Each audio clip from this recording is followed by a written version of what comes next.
Hey all, I'm in Studio F and I want to show you how you might use the box as a 16-channel summing mixer for your mix. So in Pro Tools, you have a multi-track recording and you might be able to utilize the box simply as a summing mixer would sound great, but also you have the ability then to route any of those channels through some of our great outboard gear that we have going on in here. So here's how you would set that up.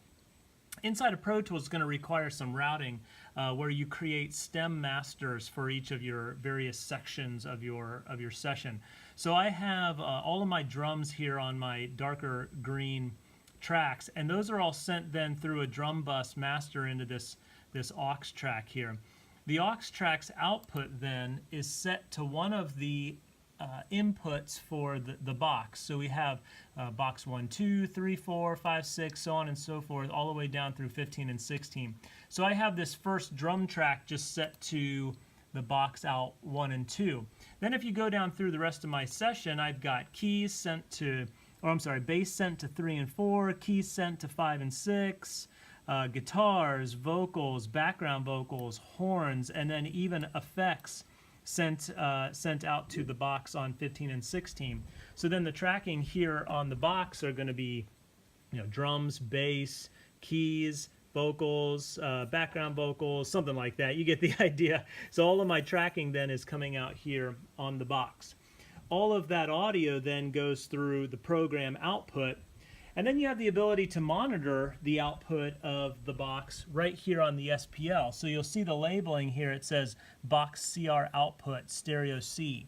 So if I press the middle button in for stereo, leave this up for C, when I hit play, the audio that I'm hearing is not actually out of Pro Tools. It's these 16 summing mixers coming out of, or 16 tracks coming through the summing mixer here inside of Pro Tools. So now I could go in, and if I solo drums, you can hear drums on 1 and 2, bass on 3, 4, keys on 5 and 6. Now you're going to notice in the control room volume here, if I turn that up a little bit, if I turn these up and down, the faders aren't affecting. That's because this solo is a pre-fader solo. So if I wanted to actually listen and turn that up and down, I have to mute everything else. Something like that.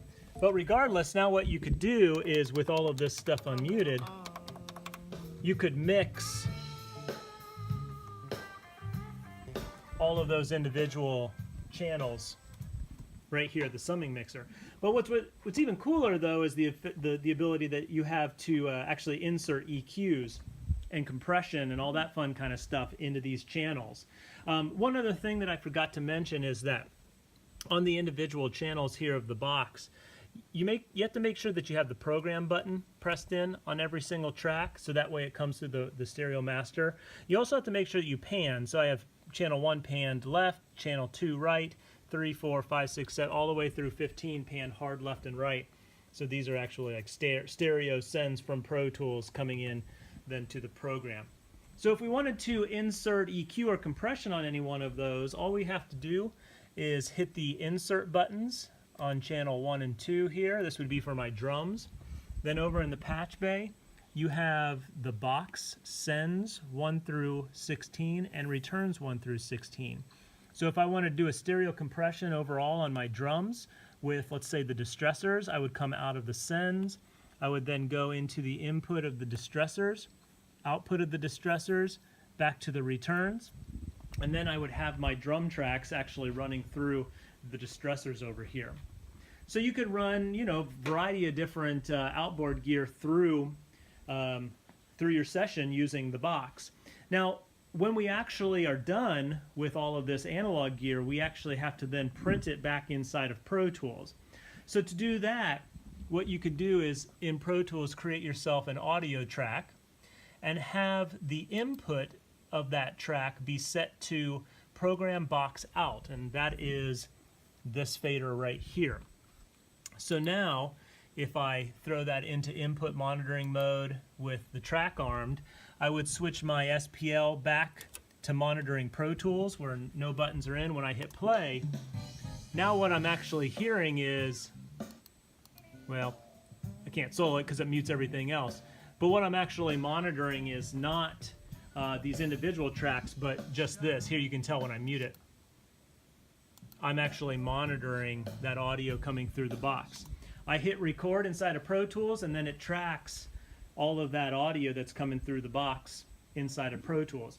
Now, if you wanted to just print your drums here, these two tracks, to their own new stem inside of Pro Tools, then what you would do is just mute all the other tracks,